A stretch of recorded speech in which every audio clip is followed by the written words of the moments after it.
नमस्कार, आप देख रहे हैं आज तक। रोहित सरदाना। शाम के 5 बजने वाले हैं और वक्त हो गया है दंगल का। देश में लॉकडाउन के तीसरे चरण का आज तीसरा दिन है और देश में कोरोना के मरीजों का आंकड़ा लगभग 50,000 को छूने वाला है। अभी तक टीम स्पिरिट और कदम से कदम मिलाकर साथ चलने का दावा करने वाली राजनीतिक पार्टियों का सब्र अब लगता है कि जवाब देने लगा। कांग्रेस अध्यक्ष सोनिया गांधी ने कांग्रेस शासित राज्यों के मुख्यमंत्रियों के साथ आज मीटिंग की और उस मीटिंग के बाद सारे मुख्यमंत्रियों ने एक सुर में केंद्र की सरकार से कहा कि केंद्र सरकार को उन्हें विशेष पैकेज देना चाहिए। और केवल विशेष पैकेज ही नहीं, केंद्र से कांग्रेस ने 2 टूक पूछा है कि आप 16 मई के बाद का अपना प्लान तो बताइए, आगे क्या करने वाले। लॉकडाउन के तीसरे चरण में जोन वाइज रियायतें तो दी गई हैं, लेकिन विपक्ष का आरोप है कि रियायतें कम और कंफ्यूजन ज्यादा है। एक तरफ मजदूरों के घर भेजने के लिए गाड़ियां चला दी गई हैं और दूसरी तरफ फैक्ट्रियों को खोलने और काम चालू करने की भी मंजूरी दे दी गई है। बिना मजदूरों के फैक्ट्रियों में उत्पादन कैसे होगा? मजदूरों की घर वापसी के किराए को लेकर झगड़ा चल ही रहा है और इस सब के बीच विदेशों में फंसे भारतीयों को वापस लाने की तैयारियां भी चालू है। पहले शराब की दुकानें खोलने पर हंगामा हुआ, अब शराब के साथ साथ कई राज्यों के पेट्रोल डीजल के दाम बढ़ा देने पर हंगामा है। केंद्र ने भी पेट्रोल डीजल पर एक्साइज ड्यूटी बढ़ा दी, जिसके बाद भारत दुनिया में पेट्रोल डीजल पर सबसे ज्यादा टैक्स वसूलने वाला देश बन गया। इसलिए सरकार से यह पूछना भी जरूरी हो जाता है कि जब दुनिया भर के देश अपने लोगों को राहत देने की योजनाएं बना रहे हैं, भारत में टैक्स वसूली बढ़ाकर लोगों को कौन सी राहत दी जा रही है? आज का दंगल इसी पर। एक और कोरोना का हाहाकार 50,000 के आंकड़े को छूने वाला है, तो दूसरी ओर सरकार पर कांग्रेस के हमले तेज होने लगे हैं। कांग्रेसी मुख्यमंत्रियों के साथ सोनिया गांधी की अगुवाई वाली कांग्रेस कमेटी के सलाहकार समूह की वर्चुअल बैठक हुई। बैठक में सोनिया ने लॉकडाउन की रणनीति पर सवाल उठा दिया। 17 मई के बाद क्या और 17 मई के बाद कैसे? भारत सरकार एक तरफ तो लाखों करोड़ की वसूली कर रही है और दूसरी तरफ कोरोना महामारी और उसके आर्थिक संकट से लड़ने के लिए प्रांतों को पैसा नहीं दे रही। ये अपने आप में अमानवीय भी है और केंद्रीय भाजपा सरकार की निर्दयता भी। मोदी जी से हम यही कहेंगे, तू इधर उधर की बात ना कर, ये बता कि कारवां कैसे लूटा। वर्चुअल बैठक में कांग्रेसी मुख्यमंत्रियों ने कोरोना के जोन बनाने में खामियों की दलील दी। पंजाब के मुख्यमंत्री कैप्टन अमरिंदर सिंह ने कहा कि दिल्ली में बैठे लोग जोन तय कर रहे हैं, जबकि उन्हें जमीनी सच्चाई नहीं मालूम। पुडुचेरी के मुख्यमंत्री नारायणसामी ने कहा कि जोन बनाने में राज्यों से क्यों नहीं पूछा गया। आर्थिक पैकेज पर भी कांग्रेसी मुख्यमंत्रियों के तेवर कड़े थे। राजस्थान के मुख्यमंत्री अशोक गहलोत ने कहा कि आर्थिक पैकेज नहीं मिलेगा तो राज्य और देश कैसे चलेगा। छत्तीसगढ़ के मुख्यमंत्री भूपेश बघेल ने कहा कि राज्य मुश्किल आर्थिक स्थिति को झेल रहे हैं, उन्हें तुरंत मदद चाहिए। इस बीच पेट्रोल डीजल पर टैक्स बढ़ाने पर भी कांग्रेस महासचिव प्रियंका वाड्रा ने ये कहकर सरकार को घेरा है, कच्चे तेल के दामों में भारी गिरावट का फायदा जनता को मिलना चाहिए, लेकिन बीजेपी सरकार बार बार एक्साइज ड्यूटी बढ़ाकर जनता को मिलने वाला सारा फायदा अपने सूटकेस में भर लेती है। कोरोना के खिलाफ लड़ाई में पूरी दुनिया एकजुट होकर लड़ रही है। भारत भी कोरोना के खिलाफ लड़ाई में एकजुट होकर उस लड़ाई को लड़ रहा है, लेकिन कांग्रेस पार्टी इसके अंदर भी सियासत कर रही है। कांग्रेस से अनुरोध है कि कम से कम सियासत कोरोना के मुद्दे पर न करे, क्योंकि 135 करोड़ हिंदुस्तानी को कोरोना से बचाने के लिए एक बड़ी लड़ाई प्रधानमंत्री नरेंद्र मोदी जी के नेतृत्व में सारे मुख्यमंत्री को विश्वास में लेकर लड़ी जा रही है। लॉकडाउन पर कांग्रेस और सरकार के बीच तलवार खिंच गई है, तो बंगाल के हालात को लेकर भी केंद्र और ममता सरकार की ठनी है। केंद्र कह रहा है कि वहां सोशल डिस्टेंसिंग की गाइडलाइन ठीक से नहीं मानी जा रही, तो बंगाल केंद्र के इरादे और आंकड़ों पर भरोसा नहीं करता। कोरोना से लड़ाई शुरू हुई थी तब टीम इंडिया की बात हुई थी, लेकिन बीच रास्ते महामारी पर राजनीति की बीमारी भारी पड़ रही है। दिल्ली से अशोक सिंघल के साथ आज तक ब्यूरो। तो आपको बता दें कि दंगल में आज हमारे साथ नलिन कोहली हैं, वो बीजेपी के प्रवक्ता हैं, वकील हैं। अजय आलोक हमारे साथ हैं, वो जेडीयू के नेता हैं, डॉक्टर हैं। तौसीफ खान हमारे साथ हैं, वो तृणमूल कांग्रेस के समर्थक हैं, वकील हैं। हमारे साथ आलोक मेहता हैं, वरिष्ठ पत्रकार हैं, पद्म पुरस्कार से सम्मानित हैं। और हमारे साथ गौरव वल्लभ होंगे, वो कांग्रेस पार्टी के नेता और प्रवक्ता हैं, कांग्रेस पार्टी का पक्ष रखेंगे। अब से कुछ मिनट के बाद हमारे साथ होंगे नलिन कोहली। दुनिया में सबसे ज्यादा पेट्रोल डीजल पर टैक्स वसूलने वाला देश आज भारत बन गया। 69% टैक्स भारत पेट्रोल और डीजल पर ले रहा है। सर, सारी दुनिया के मुल्क तो अपने लोगों को राहतें दे रहे हैं, आप लोग जेबी काटने पर तुले हुए हैं।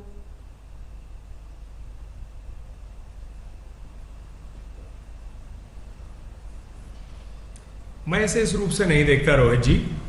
हो सकता है आपकी जानकारी सही होगी, क्योंकि मैंने इस आंकड़े को चेक नहीं किया है कि दुनिया में सबसे ज्यादा हो सकता है टैक्स भारत में हो, लेकिन केंद्र सरकार ने कोई रेट नहीं बढ़ाए हैं। जो गिरावट आया है उसी स्तर पे जो पहले रेट था उसी पे चल रहा है। और इसका बड़ा स्वाभाविक और सिंपल सरल एक इकोनॉमिक फॉर्मूला है कि इनडायरेक्ट टैक्स और जीएसटी इस वक्त नहीं आ रही है, जिसके लिए स्टेट्स भी कह रहे हैं कि हमारे को पैसे नहीं मिल रहे, तो जीएसटी कलेक्शन नहीं है क्योंकि इस वक्त लॉकडाउन है। दूसरा है कि डायरेक्ट टैक्स घटेगा क्योंकि कॉन्ट्रैक्शन ऑफ इकोनॉमी है। तो एक इस पे जो टैक्स है जो कंसिस्टेंटली रखा जा रहा है कि सेम रेट पे प्राइस रहे, जो लोग ऑलरेडी दे रहे हैं, कम से कम केंद्र की तरफ से सेम रेट है, तो उसके आधार पे कुछ तो रेवेन्यू आएगा। रेवेन्यू किसके लिए चाहिए? ये किसी सूटकेस में नहीं जाने वाला। बड़ा दुर्भाग्यपूर्ण है कि कांग्रेस पार्टी इस प्रकार की भाषा इस्तेमाल करती है, लूटी जा रही है, सूटकेस में जा रहे हैं। ये सब बकवास है, इन शब्दों को नजरअंदाज करना चाहिए। ये पैसे भारत के खजाने में ही जाता है, भारत के खजाने से राज्यों तक ही जाता है। और जो भी पैसे किसी भी अकाउंट में जा रहे हैं, लगभग 40 करोड़ लोगों के अकाउंट्स में जो पैसे गए वो टैक्स बस जो कलेक्ट होता है उसी से जाता है। तो इसमें थोड़ी ना कोई निजी घर में आप, मैं या कोई सरकार में लेकर जा रहा है। तो ये टैक्स का अमाउंट भारतीयों के लिए ही है और भारतीयों के पास ही वापस जाने वाला है। कोहली साहब, मैंने तो कोई सूटकेस के शब्द का इस्तेमाल नहीं किया, ना ही कांग्रेस के प्रवक्ता अभी तक मैदान में आए हैं आपके सामने जो इन्होंने ऐसी भाषा नहीं किया, कांग्रेस ने किया। मैं तो केवल ये कह रहा हूं सर कि ऐसी स्थिति में जब सारे देश के लोग सरकार की तरफ देख रहे हैं कि काम धंधा ठप है, रोजगार है नहीं, सब कुछ बंद पड़ा हुआ है, सरकार को थोड़ी राहत देनी चाहिए। उद्योगपति खुद कह रहे हैं, अर्थशास्त्री खुद कह रहे हैं कि आदमी के हाथ में पैसा दो तभी तो वो कुछ खरीदेगा, तब तो आपका बाजार खुलेगा। आप उससे कह रहे हैं कि नहीं तुम हमें और दे दो। दुनिया भर में पेट्रोल सस्ता है लेकिन हम दाम नहीं बढ़ाकर भी टैक्स बढ़ा दे रहे हैं। जी नहीं, बिल्कुल आपने सही कहा रोहित जी। आपने वैसे पहली मैं कह दूं, आपने सूटकेस नहीं कहा, ना कांग्रेस के प्रवक्ता ने कहा है। मैं सिर्फ आपके रिपोर्ट में जो शब्द का प्रयोग किया गया था सोनिया गांधी जी के ऑडियो के ऊपर में, उस शब्द के को लेकर सूटकेस शब्द का मैं प्रयोग कर रहा था। हमने नहीं कहा, कांग्रेस ने कहा। दूसरा, आपके सवाल का जवाब बिल्कुल सही आपने फरमाया। 3 फेजेस में इसके संकेत हुए थे। पहले में गरीबों की चिंता, जो मैंने आपसे कहा 40 करोड़ लोगों के अकाउंट में जा रहा है, गया है, जा रहा है, जाएगा। तीसरा पार्ट, सेकंड पार्ट हो गया जो आरबीआई के अलग अलग अनाउंसमेंट्स आए। तीसरे एक इकोनॉमिक पैकेज की बार बार बात आती है। ये सूचनाएं मिली हैं कि प्रधानमंत्री जी, वित्त मंत्री जी, अन्य महत्वपूर्ण मंत्रालय जो हैं सब मिल रहे हैं और इसका क्या रूप होना चाहिए, क्या होना चाहिए, वो अपनी जगह है। और रोहित जी, इस बात को नजरअंदाज किया भी नहीं जा सकता, बिल्कुल सही है। अर्थव्यवस्था जो है पूरी दुनिया की और भारत की भी बुरी तरह से इस महामारी में हिट हुई है और उसके लिए कुछ ना कुछ तो करना पड़ेगा और सरकार को जो उसका दायित्व निभाना है सरकार जरूर निभाएगी। क्या करेंगे 17 मई के बाद? कांग्रेस पूछ रही है कि प्लान क्या है?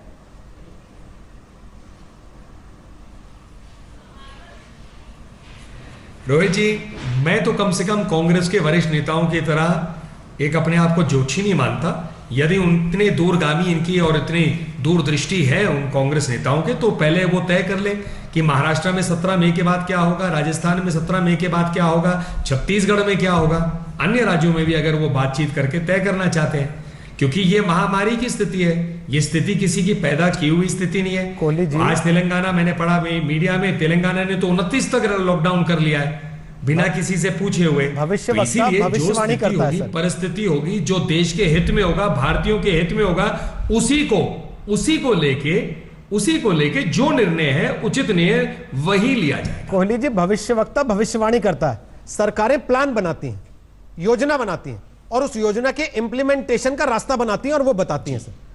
तो इसको भविष्यवाणी से तौलना ठीक नहीं है, पहली चीज जी। और क्योंकि आप सरकार हैं, क्योंकि आपकी पार्टी सरकार चला रही है, तो हमें लगता है अगर आपने 3 बार का लॉकडाउन किया वो प्लान करके किया होगा, और आपने अगर 3 बार लॉकडाउन किया तो उसके आगे का भी कोई प्लान आपने बनाया होगा, या केवल ऐसे ही अंधेरे में चला जा रहा है जी, और कुछ नहीं हो रहा तो चलो लॉकडाउन कर देते हैं। रोहित जी नहीं, बिल्कुल नहीं रोहित जी, बिल्कुल फेयर क्वेश्चन है। नहीं भाई रोहित जी, अच्छा प्रश्न भी है, फेयर भी है, और ये इसकी जानकारी जानने के लिए लोगों इच्छुक भी होंगे। इस पे सरकार में और ये भी मीडिया में आया है, मुझे जहां तक याद है शायद नीति आयोग के एक वरिष्ठ अधिकारी ने कहा था, जो हम लोगों ने मीडिया में भी डिबेट्स में डिस्कस किया, कि इसको अगर आप देखेंगे there is clearly a plan, एक बड़ा स्पष्ट रूप से दिखता है कि किस दिशा में जा रहे हैं। पूर्ण लॉकडाउन 1, 2, अब क्या है लॉकडाउन 3 के अंदर में division of Jones, green, orange, red. Red के अंदर में भी कंटेनमेंट जोन्स बिल्कुल जो क्लोज है, रेड में कुछ एक्टिविटीज, ऑरेंज में उनसे ज्यादा और ग्रीन में उससे भी ज्यादा। और उसमें क्या है बेसिक पॉइंट है कि जैसे ग्रीन में बढ़ते हैं और एक्टिविटीज होंगी तो रेड ऑरेंज में जाएगा। हर हफ्ते इसका एक मैकेनिज्म है, एक कैलकुलेशन है, जिसके आधार पे जोन मतलब जो डिस्ट्रिक्ट है वो रेड रहेगा, ऑरेंज हो जाएगा या ऑरेंज से रेड हो जाएगा, वो उस मैकेनिज्म और इस फॉर्मूले के आधार पे चेंज होगा। तो ये क्या हो रहा है, प्लान्ड वे में धीरे धीरे मूवमेंट टू नॉर्मलसी। आप मुझे बताइए रोहित जी, आपके चैनल पे भी शायद ये डिबेट हुआ होगा, एक दिन कई राज्यों ने शराब के ठेके खोले और तुरंत जो है सोशल डिस्टेंसिंग इस सब को लेके जो वहां भीड़ उमड़ी थी उस पे भी डिबेट्स हुए कि लॉकडाउन के जो फायदे हैं तुरंत चले जाएंगे। क्या ऐसे हमें करना है? इसीलिए एक फेज मैनर में हो रहा है, लेकिन अंतिम निर्णय क्या किसी को करना है गाइडलाइंस केंद्र सरकार देती है, राज्य सरकार के अधिकार क्षेत्र में आता है कि उस गाइडलाइंस के तहत वो अपने आप को कैसे करना चाहिए। दिक्कत यहां आती है जब राज्यों से पूछा जाए कि ठेके क्यों खोल दिए तो वो कहते हैं केंद्र सरकार ने कहा था हमने खोल दिए, और केंद्र से पूछा जाए कि क्यों खोल दिए तो केंद्र कहता है कि साहब राज्य दबाव बना रहे थे इसलिए हमें खोलने पड़े। और उस सबके बीच में वो आदमी जो 40-42 दिन से बीवी बच्चों के साथ घर में ताले में बंद बैठा है, उसको लगता है कि मुझे ये बताया जा रहा था बाहर निकलोगे तो कोरोना फैल जाएगा, इन लोगों के बाहर निकलने से कोरोना नहीं फैल रहा है क्या। बहरहाल गौरव वल्लभ हमारे साथ आ गए, अजय आलोक हमारे साथ आ गए, तौसीफ खान आ गए और आलोक मेहता आ गए, सब कनेक्टेड है। अब जरा बाकी लोगों से भी एक एक कमेंट ले लेते हैं। गौरव वल्लभ, पहले दिन से लगातार सारे राज्यों के मुख्यमंत्री एक सुर में बोल रहे थे, बड़ी तारीफ हो रही थी, सब कह रहे थे हम टीम है, कोरोना महामारी है, टीम की तरह लड़ेंगे। सर अभी तो लॉकडाउन खत्म नहीं हुआ, टीम स्पिरिट हवा हो गई क्या? रोहित जी मैं सवाल सुन नहीं पाया, सर मैं ये कह रहा हूं प्रॉब्लम है। अब सुन पा रहे हैं? मैं अगर आराम से बोलूं आप तो सुनाई दे रहा है? सुन रहा हूं। हाँ, तो गौरव जी सवाल ये है कि लॉकडाउन तो अभी खत्म नहीं हुआ, तीसरा चरण तो अभी शुरू ही हुआ, तीसरा दिन है, वो टीम स्पिरिट हवा हो गई क्या? आज कांग्रेस के सारे मुख्यमंत्री एक साथ एक टीम अलग बना के खड़े हो गए। रोहित जी, राज्य अगर बोलते हैं कि हमारा जीएसटी का बकाया दे तो ये टीम स्पिरिट की कहां कमी है, वो अपना हक मान रहे हैं। राज्य अगर कह रहे हैं कि हमारे पास आर्थिक साधन नहीं है, हमको साधन मुहैया कराओ, हमको पैसा दो, एडिशनल रिसोर्सेज दो, इसमें टीम स्पिरिट की कहां कमी आ गई? देखिए रोहित जी, लड़ाई भले कोई भी प्रदेश हो, भले ही वो बिहार हो, राजस्थान हो, गुजरात हो, महाराष्ट्र हो, लड़ाई लड़नी है राज्य सरकारों को। अगर मान लो रांची में कोई बीमार हो जाए या जयपुर में हो जाए या अहमदाबाद में हो जाए तो वहां के अस्पताल, वहां के डॉक्टर, वहां के प्रशासन उसकी मदद के लिए आएंगे कि यहाँ केंद्र सरकार वहां की मदद के लिए आएगी? तो राज्यों को आपको ताकत देनी पड़ेगी। हमारी राज्य सरकारें क्या बोल रही है? हमने ये बोला कि भाई 10,000 करोड़ राजस्थान मांग रहा है अपना जीएसटी का ड्यू, कोई उधार नहीं, उसने उसका खुद का बकाया वो मांग रहा, आप क्यों नहीं दे रहे, क्यों नहीं रिलीज कर रहे? इस आपदा के समय तो आपको अपने खजाने के दरवाजे खोल देने चाहिए थे राज्यों के लिए, और ना केवल कांग्रेस शासित, भारतीय जनता पार्टी शासित राज्यों को भी दो, क्योंकि लड़ाई राज्य लड़ रहे हैं, लड़ाई यहां बैठ के केंद्र सरकार नहीं लड़ रही है। दूसरी बात, मैं थोड़ा सा देर से ज्वाइन किया तो मैं सुन रहा था कि राज्यों का दबाव बन रहा था इसलिए हमने दारू के ठेके खोल दिए। पता नहीं, राज्य बेचारे, हर राज्य, बीजेपी के राज्य भी बोल रहे हैं पैसा दो, पैसा दो, पर पैसा नहीं। आप क्या, ना तो व्यक्तियों को, ना मध्यम आय वर्गीयों को, ना पेंशनर्स को, ना किसान को, किसी के हाथ में भी पैसा नहीं देना चाहते। पैसा लिक्विडिटी किसकी बढ़ाते हैं? बैंकों की। अब बताइए रोहित जी, बहुत ज्यादा अर्थशास्त्र के ज्ञान की जरूरत नहीं है। इस समय बैंकों की लिक्विडिटी बढ़ाने की जरूरत है कि किसान की लिक्विडिटी बढ़ाने की जरूरत है, कि जो कामगार लोगों के हाथों में लिक्विडिटी बढ़ाने की जरूरत है, कि जनधन खातों की लिक्विडिटी बढ़ाने की जरूरत है। जनधन खाते में 500 रुपए डाले, 42 दिन हो गए, एक दिन का 10 रुपए के आसपास बैठता है, 11-12 रुपए के आसपास। क्या 12 रुपए में प्रतिदिन एक जनधन खाते से कोई व्यक्ति भोजन कर सकता है? बार बार कह रहे हैं ट्रांसफर करो, रूरल इकोनॉमी को बूस्टअप करो, इकोनॉमी का पहिया जो रुक गया है उसको एक धक्का दो। और सरकार क्या करती है? चटनी चूरण।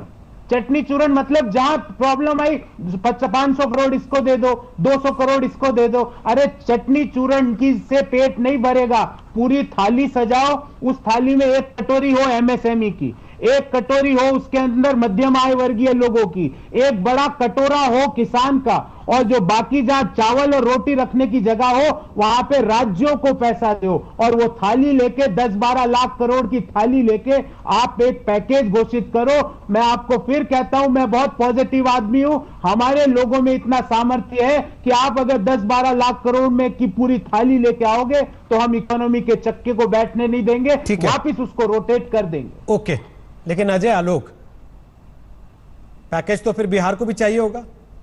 अकेले अशोक गहलोत या अमरिंदर सिंह की सरकार को तो चाहिए नहीं होगा, या भूपेश बघेल की सरकार को तो चाहिए नहीं होगा। ऐसा क्यों दिखने लगा अचानक आज कि जो बातें हो रही थी कि हम एक टीम है, हम एक साथ हैं, अब वो नरेंद्र मोदी की टीम और सोनिया गांधी की टीम आमने सामने आ गई?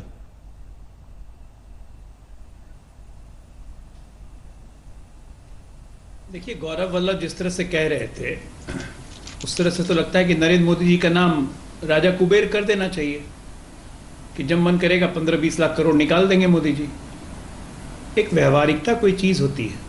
सरकार में हम भी हैं, ठीक है, हम अलायंस में हैं, पैसे हमें भी चाहिए। हम तो राजस्थान, महाराष्ट्र, छत्तीसगढ़ से भी ज़्यादा गरीब राज्य हैं, लेकिन उसके बावजूद भी बिहार ने अपने 21 लाख प्रवासी मजदूरों को उनके खाते में 1-1 हज़ार रुपये अपने हिसाब से भेजी। बिहार पहला राज्य है जहां पे ट्रेन से आए हुए श्रमिकों का सारा किराया हम दे रहे हैं, प्लस जितने श्रमिक हैं उन सबको 500-500 रुपये भी हम दे रहे हैं। एडवांस पेंशनरों को भी 3 महीने की तनख्वाह हमने दे दी। उसके अलावा 3-3 महीने का राशन भी हमने पहुंचाना शुरू कर दिया। उसके अलावा हम स्क्रीनिंग भी कर रहे हैं, हमने क्वारंटाइन सेंटर भी बनाया। जितने काम एक राज्य सरकार को करना चाहिए कर रहे हैं। हम क्रिब नहीं कर रहे हैं, क्योंकि हमें पता है कि जब हमें आर्थिक मदद की जरूरत पड़ेगी तो हमें विदेश सिर्फ चीन या इटली या अमेरिका के मदद नहीं करेगा, हमें मदद यही केंद्र करेगा। थोड़ा सा धैर्य रखना चाहिए।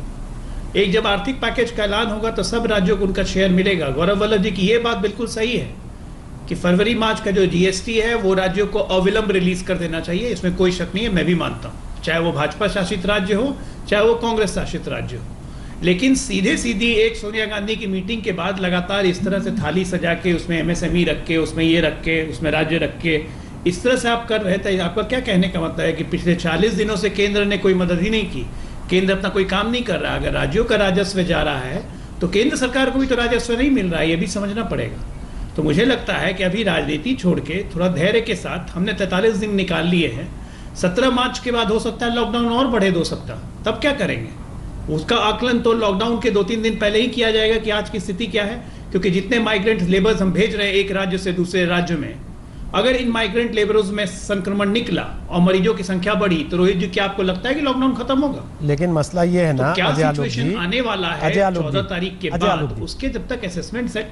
आप गठबंधन में, इसलिए आप ही से पूछ लेता हूँ, कोहली जी से पूछना था लेकिन आपसे पूछ लेता हूँ।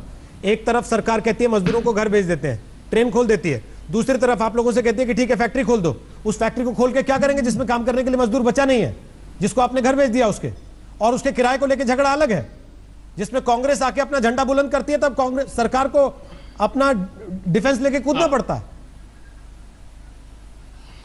आपको याद होगा रोहित जी आपको याद होगा आज से 12-14 दिन पहले जब ये मजदूरों को घर भेजने की बात हो रही थी तो शिवसेना के सांसद महोदय मेरे साथ बैठे हुए थे आप ही के डिबेट पे, और उन्होंने ये बात उठाई थी कि हम नहीं चाहते हैं कि मजदूर अभी वापस जाएं, क्योंकि अगर हम फैक्ट्री जब खोलेंगे तो इसी मजदूरों के सहारे फैक्ट्री खोलेंगे, और एक बार ये मजदूर चले गए तो फैक्ट्री कैसे खुलेगी?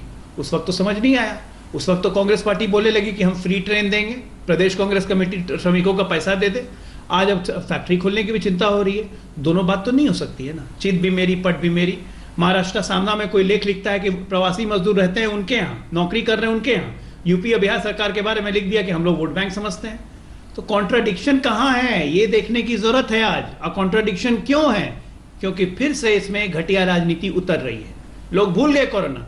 अभी सबसे बड़ी दिक्कत लोगों की ये हो रही है कि कोरोना पे जो भारत विजय पा रहा है, जिस लड़ाई को हम जीतने की ओर अग्रसर हो रहे हैं, हमारे मित्र इजराइल और अन्य मित्रों ने भी इसमें काफी हद तक सफलता पाई है। आने वाले अगर एक दिनों में परिणाम पूर्ण रूप से अगर भारत के पक्ष में गया तो क्या होगा, ये सोच के लोगों की नींदें हराम हो जा रही है। समस्या ये अभी तो लॉकडाउन का तीसरा चरण शुरू हुआ है सर, खत्म नहीं हुआ। कोरोना को हराते नहीं। मैं और आप इस समय जब बात कर रहे हैं, आंकड़ा 50,000 को छूने वाला है। 8 दिन पहले आईसीएमआर कह रहा था कि 16 मई से आपको दिखना बंद हो जाएगा हिंदुस्तान में। आप देखिएगा कैसे कर्व फ्लैट होने जा रहा है, और आज की स्थिति कुछ और ही तस्वीर की तरफ बयां कर रहे हैं।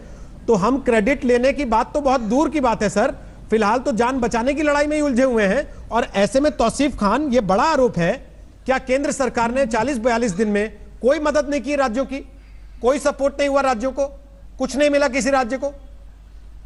नहीं, देखिए केंद्र सरकार से जो हो पा रहा है वो कर रही है। पहले थाली बजवा दिया, ताली बजवा दिया, कैंडल जलवा दिया, और अब रेड, ग्रीन और ऑरेंज का बात कर रहे हैं।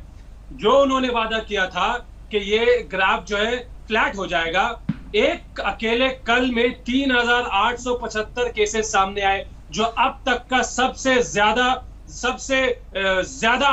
बड़ा आंकड़ा है। इसका मतलब ये कि फ्लैट होने वाला तो है नहीं, ये और बढ़ने वाला केसेस है। इसके लिए हमारे पास में क्या, इससे डील करने के लिए देखिए दो तरह के चीजें की जरूरत है।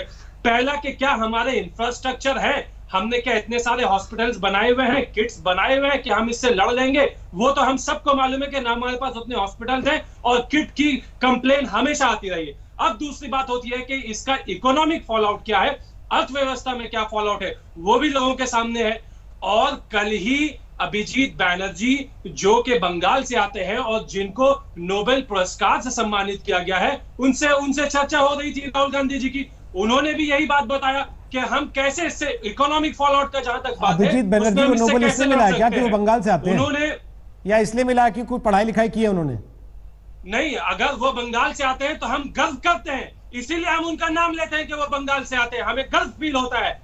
अब आप सर, उनको जब नोबेल दिया गया होगा ना, तो ये कह के दिया होगा कि हिंदुस्तान के अभिजीत बैनर्जी को दे रहे हैं, ये कह के नहीं दिया गया होगा कि बंगाल के अभिजीत बैनर्जी को दे रहे हैं। थोड़ा सा कम से कम जो इस तरह की शख्सियतें होती हैं उनके बारे में तो दिल खोल के सोचना और बोलना सीखिए। बिल्कुल दिल खोल के सोचना और बोलना चाहिए भाजपा वालों को। उन्होंने क्या बोला कल बात, उन्होंने कल ये बात बोला है कि यूएस देखिए कैसे डील कर रहा है। उन्होंने लोगों को कैश देना स्टार्ट कर दिया है, और अभिजीत बैनर्जी ने भी कहा है कि सरकार को यह चाहिए कि बॉटम 60% पॉपुलेशन के हाथ में कैश दे। जब उनके हाथ में कैश आएगा तभी वो जो है खर्च करेंगे। बहुत सारे लोग ऐसे होंगे जिनके पास खाने का पैसा है, फिर भी आप उसको कैश दीजिए। आपने दो एस्पेक्ट्स पे सवाल उठाया, एक इकोनॉमिक और एक कर्व। दोनों बातें जो आपने कही हैं, पहले आपने कर्व की बात कही, आपने कहा एक दिन में 3,500 मामले बढ़ गए। सर, आपको तो बोलने का अधिकार भी नहीं है, क्योंकि आप जिस राज्य की पार्टी की नुमाइंदगी करते हैं उस पर तो सबसे बड़ा आरोप है कि उसने आंकड़े छुपा के रखे, उसने बताया तक नहीं, केंद्र की टीम को आने नहीं दिया। रोज चिट्ठीबाजी चल रही है आपकी सरकार के साथ।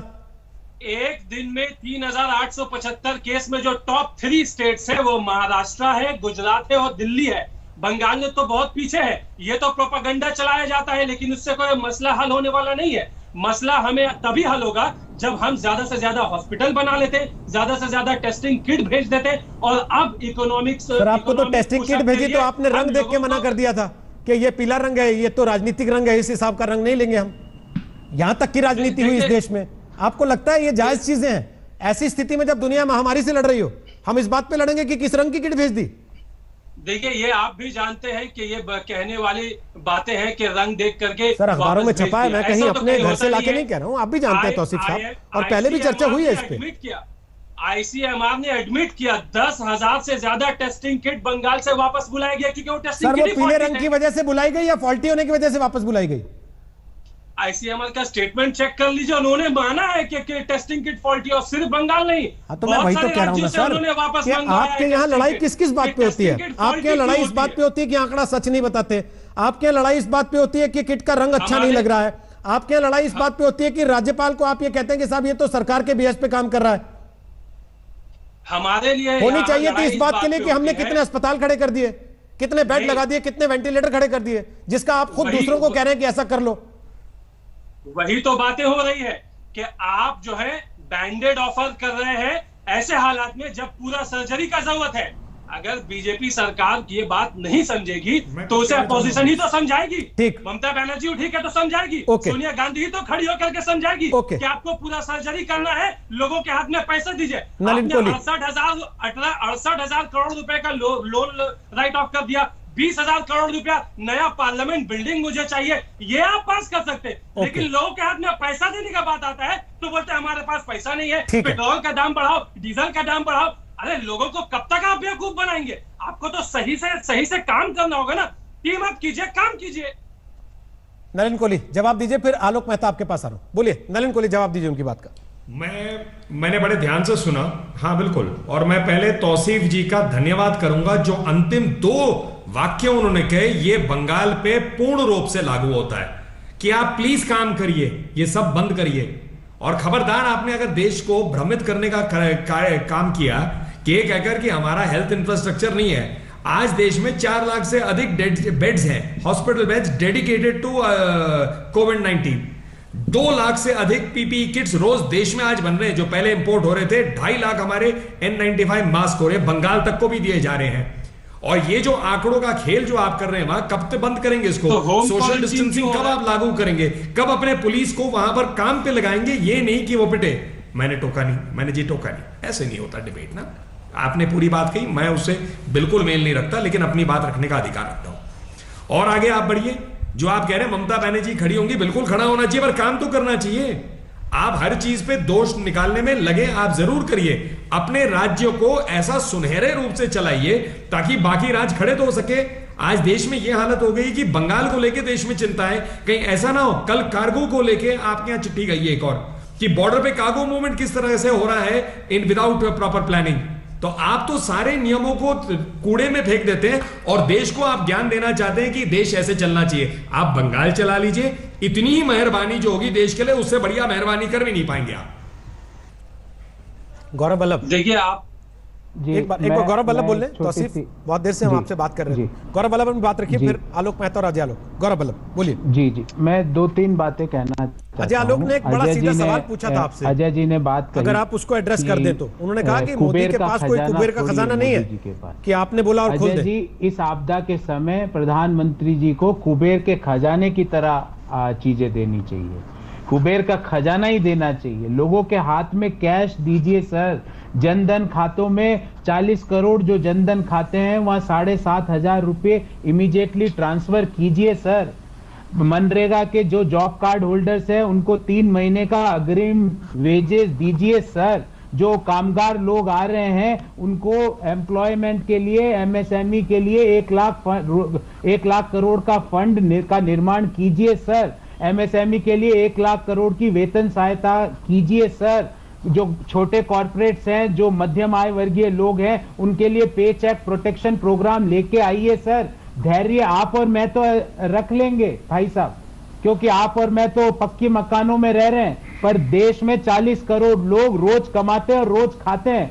42 दिन से उनकी कमाई का 1 रुपया नहीं आया है। वो धैर्य नहीं रख सकते सर। आप और मैं तो टीवी में बोल के निकल लेंगे, धैर्य रखो, धैर्य रखो। अरे इमीडिएटली पूरा विश्व जब 10 से 17% जीडीपी का स्पेंड कर रहा है, पैकेज दे रहा है, हमारा देश ने सिर्फ 0.85% क्यों दिया सर? इसके बारे में बताइए। धैर्य रखना मैं तो रख लूंगा सर, आप मुझे डरा धमका के जोर से बोल के चुप करा देंगे, मैं चुप भी हो जाऊंगा सर। पर उस मजदूर का क्या करूं जो रोज सुबह निकलता है, शाम तक मेहनत करता है और फिर रोटी खाता है? उसके बैंक खाते में 7,500 रुपए डालिए सर। अगर ये इकोनॉमी को यहाँ रोटेट नहीं किया तो इकोनॉमी बैठ जाएगी।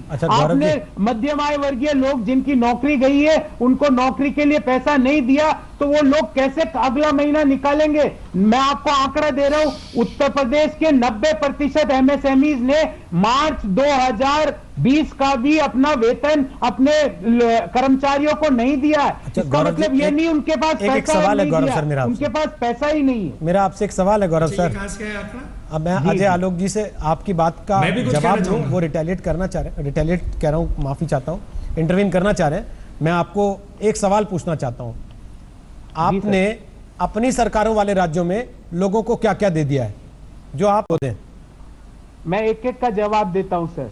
राजस्थान में प्रति व्यक्ति को 10 किलो धान, 10 किलो अनाज की राजस्थान सरकार दे रही है। 1 किलो दाल, आधा किलो शक्कर राजस्थान सरकार दे रही है। मैं एक एक का आंकड़ा आपको दे सकता हूं। राजस्थान में हर जो कामगार है उसके खाते में 1500 रुपए राजस्थान सरकार लगा रही है। राज्यों के पास रेवेन्यूज के जितने सोर्स है वो कर रहे हैं। मैं राज्यों को मैं ये ब्लेम नहीं करना चाह रहा कि इस राज्य ने कम, मैं तो कह रहा हूं सारे राज्य कर रहे हैं। मैं तो गुजरात का भी बोल रहा हूं, वो भी कर रहे हैं, पर आप उनको ताकत तो दो, उनको पैसा तो दो। अहमदाबाद की सरकार को भी उतना ही पैसा चाहिए केंद्र से जितना जयपुर में बैठी सरकार को, रांची में बैठी सरकार को और पटना में बैठी सरकार को चाहिए। ओके, अजय आलोक बोलिए। आलोक मेहता जी माफी चाहते हुए अजय आलोक जवाब दे दें, फिर आप ही पास आ रहा हूं। बोलिए अजय आलोक। मैं गौरव जी को बस ये पूछना चाहता हूं कि ब्रह्मा भगवान आके कान में बोल के गए थे आप लोग को कि प्रधानमंत्री मोदी ये सब काम नहीं करने जा रहे हैं। क्यों हम लोग निराशावादी अभी से हो रहे हैं? सरकार 1,70,000 करोड़ का पैकेज दे चुकी, उसके बाद 1 लाख करोड़ का आरबीआई ने पैकेज लाया। अभी एक नया इकोनॉमिक स्टिमुलस की बात हो रही है। हम तब ये सवाल उठाएं अगर हमें स्टिमुलस नहीं मिले। अभी तक हमारी इकोनॉमी खुली नहीं है पूरी तरह से। बड़े उम्मीद से मैं ये मानता हूं कि केंद्र सरकार निश्चित तौर पे इस महामारी में जब सारे दुनिया के लोग अपना 7 से 8%, कोई 17%, कोई 18% अपनी जीडीपी का खर्च कर रहा है, तो क्या कारण है कि हम लोग नहीं करेंगे? आप ऐसा क्यों सोच रहे हैं कि केंद्र नहीं करेगी? निराशावादी अभी से बनने की क्या जरूरत है? अजय जी, वो यही तो पूछ रहे हैं कि 17 मई के बाद का प्लान बता दीजिए कम से कम। उनको दीजिए मत के साथ करेंगे तभी आप उनको दीजिए मत। केंद्र से कम इतना तो एक्सपेक्ट कर ही सकते हैं ना देश के राज्य कि केंद्र प्लान चार्ट आउट करके सामने रख देगा कि इतनी तारीख को ये कर देंगे, इतनी तारीख को ये, इतनी तारीख को ये। मैं केंद्र नहीं, मैं ये कोई नहीं कह सकता कि 17 मई के बाद क्या होगा। ये तो आकलन 13-14 मई को ही होगा कि लॉकडाउन बढ़ेगा या लॉकडाउन हटेगा या लॉकडाउन में और रिलैक्सेशन होगा, नंबर 1। नंबर 2, कोई आज भविष्यवर्ता नहीं है कि ये तय कर दे क्या होगा। लेकिन हाँ, अनुभव के आधार पे सारे राजनीतिक यहाँ पे ये मानते हैं, सारे इकोनॉमिस्ट ये जरूर मानते हैं, पूरे देश में किसी से पूछ लीजिए तो सब ये कहते हैं कि केंद्र को इकोनॉमिक पैकेज तो देना ही है, उसके बिना देश नहीं चलेगा, राज्य नहीं चलेगा। ये तो मस्ट है, ये होना ही है। कैसे नहीं करेंगे? आपका एमएसएमई है, आपके छोटे उद्योग हैं, आपके रिटेल कारोबार है, आपकी एविएशन इंडस्ट्री है। पैकेज दिए बिना स्टिमुलस मिलेगा कहां से? रोहित जी, मैं छोटी सी बात अगर आपकी अनुमति हो तो थोड़ा सा रुक जाएं। आलोक मेहता जी से हमने अब तक एक भी सवाल नहीं लिया। कम से कम आप चारों जो अपनी बातें रख रहे हैं, आलोक मेहता आप सबकी बातें सुन रहे हैं। आलोक जी, नहीं आलोक जी, सरकार कह रही है कि साहब हम तो एक के बाद एक कदम उठा रहे हैं। विपक्ष कह रहा है कि साहब आप कदम क्या उठा रहे हैं? आपने तो पेट्रोल डीजल का भी दाम बढ़ाने का फैसला ले लिया। ऐसी स्थिति में जब पूरी दुनिया में सबसे सस्ता पेट्रोल डीजल है और आपका टैक्स पूरी दुनिया में सबसे ज्यादा है, ऐसे में आम आदमी के जहन में जो बात आ रही है वो ये आ रही है सर, एक दूसरे से लोग सुना भी रहे हैं, आपने भी सुन लिया होगा शायद। एक आदमी दूसरे से पूछता है कि भाई ये सरकार इतने सारे कदम उठाती है, इन कदमों को रखती कहां है? तो दूसरा आदमी जवाब देता है कि साहब गरीब और मिडिल क्लास की छाती पर रखती है। क्या ये फीलिंग आ रही है देश में वाकई? देखिए रोहित जी, मैंने हम और आप तो राजनीतिक नहीं है, और मुझे बहुत अच्छा लग रहा है क्योंकि आज गौरव वल्लभ जी अपने साथ हैं जो आर्थिक मामलों में हमसे ज़्यादा जानकार हैं। बल्कि मैं तो उसको क्षमा करेंगे, नोबेल पुरस्कार विजेता और डॉक्टर मनमोहन सिंह, उनसे ज़्यादा समझ जो जमीनी काम जानते हैं गौरव वल्लभ जी जैसे, और भी 50 ऐसे लोग हो सकते हैं। इसलिए कुछ हद तक जैसे उन्होंने कहा जीएसटी का पैसा दीजिए, मैं सहमत हूँ। लेकिन पेट्रोल की बात आपने कल भी ध्यान दिया हो, केजरीवाल साहब ने भी कहा कि भाई यहाँ पर बढ़ा दिया, उन्होंने एक्साइज ड्यूटी बढ़ाई, शराब पर बढ़ा दिया, तो राज्य सरकारें भी अपना उसका पैसा उनको जाता है। जब ये दुकानें खोली गई, लघु उद्योगों से भी जो पैसा आता है या उनको पैसा देना चाहिए, जो गौरव जी ने बताया बिल्कुल सही है, मैं सहमत हूँ। देखिए, एक तो जो राज्यों का हिस्सा मिलना चाहिए वो मिलना ही चाहिए। सबसे खुशी की बात यह है, गौरव जी उसको मानेंगे या मैंने और भी अपने साथी जो बैठे हैं, कि देखिए प्रधानमंत्री के साथ मुख्यमंत्रियों की बैठक मैंने भी कई सालों से कवर किया है, लेकिन इतनी सहजता के साथ पूरे संवाद, जबकि वीडियो वाला है, कोई ऐसा नहीं वहाँ झगड़े का कोई नौबत नहीं आती। ममता जी को छोड़ दें, माफ कर दीजिए, वो उनको समय नहीं होता, वहाँ व्यस्त रहती है। लेकिन उस समय सबको जो कहा गया या उनसे विचार विमर्श हुआ, केंद्र से विचार विमर्श हुआ, तो गहलोत जी ने भी कितना अच्छा कहा, कैप्टन अमरिंदर सिंह जी ने कितनी जल्दी तेजी से लागू किया कुछ चीजों को। अब मेरा एक दूसरा निवेदन था, और गौरव जी शायद उससे सहमत हो, वो भी ज्यादा जानते होंगे केंद्र के पास पैसा कितना है, उसमें से किस तरह से जल्दी दिया जाएगा।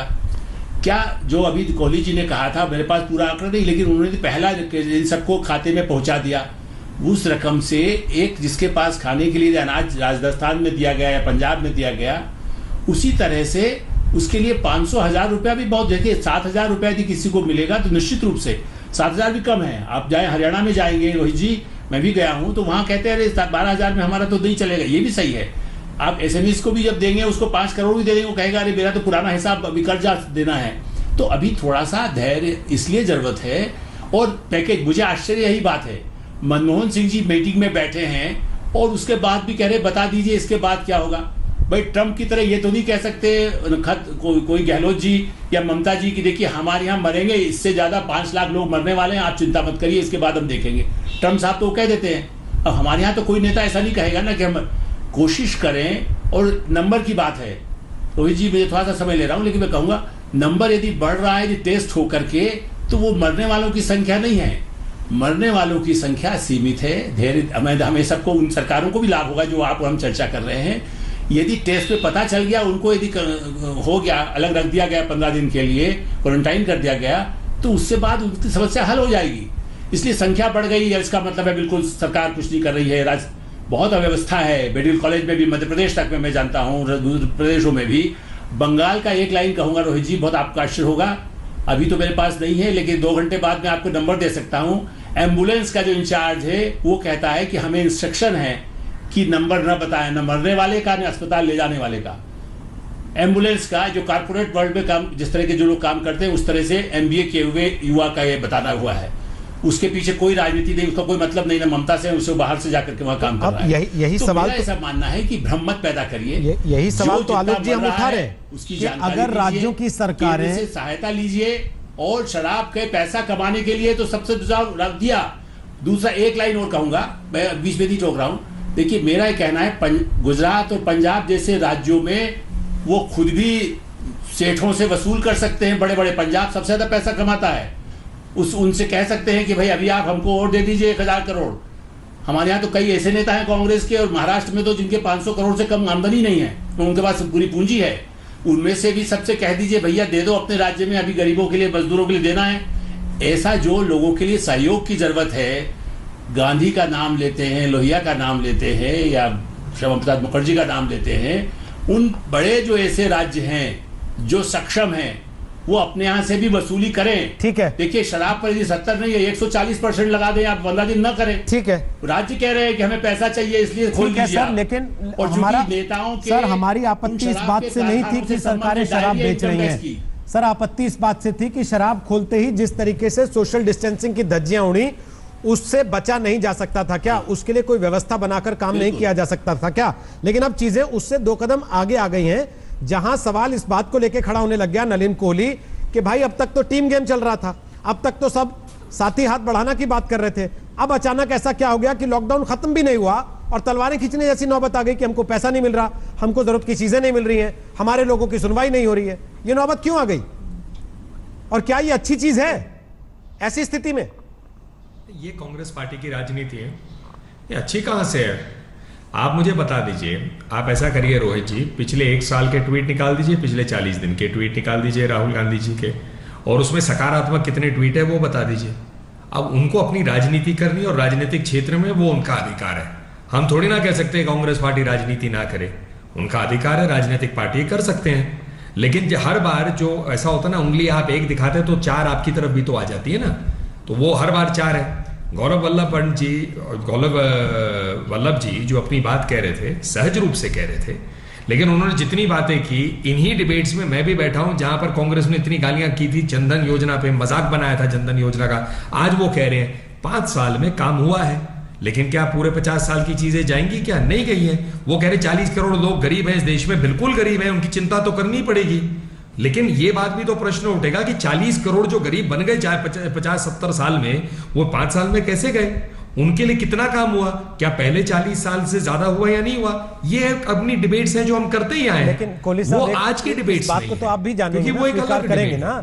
आज महामारी के इस दौर में हमें लड़ना है संक्रमण से। महामारी के दौर में अगर आप लोगों को जाके ये बताएंगे कांग्रेस ने 50 साल में नहीं किया, तो आदमी का रिएक्शन क्या होगा? आप जानते हैं ना सर इस बात को? नहीं, तो इसलिए मैंने कहा बिल्कुल आप सही कह रहे हैं। बिल्कुल नहीं, मैं जानने की भी नहीं, मैं कह रहा हूं ये आज उसका समय भी नहीं है। पर मैं इस बात को पर फोकस वापस ला रहा हूं कि आज है महामारी की। ये महामारी जो है ये किसी की पैदा की हुई स्थिति नहीं है। आज कुछ भी हो, अभी अजय अपने आलोक मेहता जी ने एक महत्वपूर्ण बात बताया।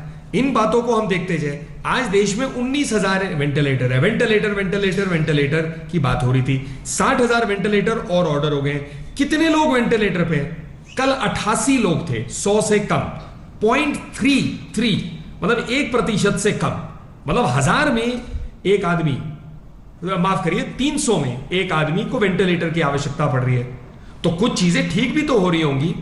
तो जो कर्व की बात होती है वो एब्सोल्यूट नंबर्स की नहीं है। जो बात किया होने से कोई इनकार नहीं कर रहा। मैं उसमें और भी आगे मोर्टेलिटी रेट क्या है? वापस उस सवाल पे लेके आ रहा हूं जहां से मैं शुरू हुआ था। इकोनॉमी पे प्रधानमंत्री जी ने पहले दिन आते ही कहा जी कि किसी की नौकरी ना जाए। आज 40 दिन बाद आप ये दावे के साथ कह सकते हैं किसी की नौकरी नहीं गई? आप दावे के साथ कह सकते हैं कि सब नौकरी में, जिन्होंने छुट्टी पे बैठा रखा है घर पे लोगों को, वो उनको सैलरी दे रहे हैं? बड़े से बड़े सेक्टर या छोटे से छोटे सेक्टर, दोनों को आप साथ में ले लीजिए चाहे, तो उस पर कहीं ना कहीं तो सरकार को हाथ बढ़ाना पड़ेगा ना। और उसके लिए कितना इंतजार करेगी सरकार? बिल्कुल बढ़ाना पड़ेगा। देखिए बिल्कुल बढ़ाना पड़ेगा। लेकिन आप मुझे बताइए ना रोहित जी, बिल्कुल विनम्रता से मैं इस बात का फिर रखना चाहता हूं। लॉकडाउन जब चल रही थी तो लोग कहे कि खोलो खोलो खोलो। आज उस पर एक काउंटर व्यू भी तो आ रहा है ना। मैंने कहा तेलंगाना ने 29 तक कर दिया लॉकडाउन। ये दोनों चीजें साथ साथ चलती हैं। आप बता रहे इकोनॉमिक स्टिमुलस पैकेज, तो उसका मेरा सीधा जवाब है, और कोई भी व्यक्ति जो आपकी बात नहीं कर रहा, मैं इकोनॉमिक्स की बात कर रहा हूं। इकोनॉमिक पॉइंट ऑफ व्यू से एक्टिविटी को आपको एक ग्रेडेड मैनर में स्टार्ट करना पड़ेगा। आप कल सारी एक्टिविटी खोलने की बात करेंगे तो लॉकडाउन क्यों चाहिए था? वो एक एक्सट्रीम है लॉकडाउन, सब कुछ खोल देना दूसरा एक्सट्रीम है। कहीं तो मध्यम मार्ग से आपको धीरे धीरे उस स्थिति पे आना पड़ेगा ताकि नॉर्मलसी की तरफ हम अगले चंद महीनों में या हफ्तों में जो भी वो समय है उसमें पहुंचे। समय इजाजत नहीं दे रहा। गौरव वल्लभ 20 सेकंड का कमेंट अगर कर पाएंगे, केवल 20 सेकंड। जी 20 सेकंड मैं नलिन जी की बात पे ही बोलूंगा। नलिन जी, 2 करोड़ 22 लाख लोग एडिशनल भुखमरी में जा चुके हैं पिछले 3 सप्ताह में।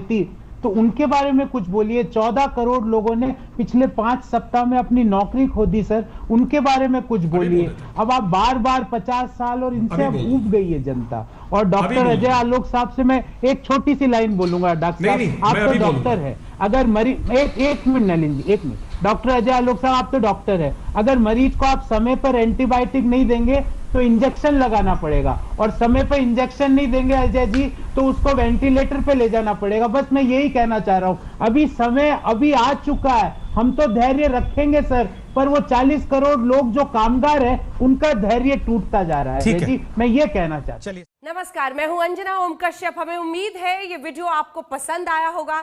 लेटेस्ट खबरों के लिए यूं ही देखते रहिए आज तक, और इस वीडियो के पसंद आने पर लाइक, शेयर एंड सब्सक्राइब करना ना भूलें।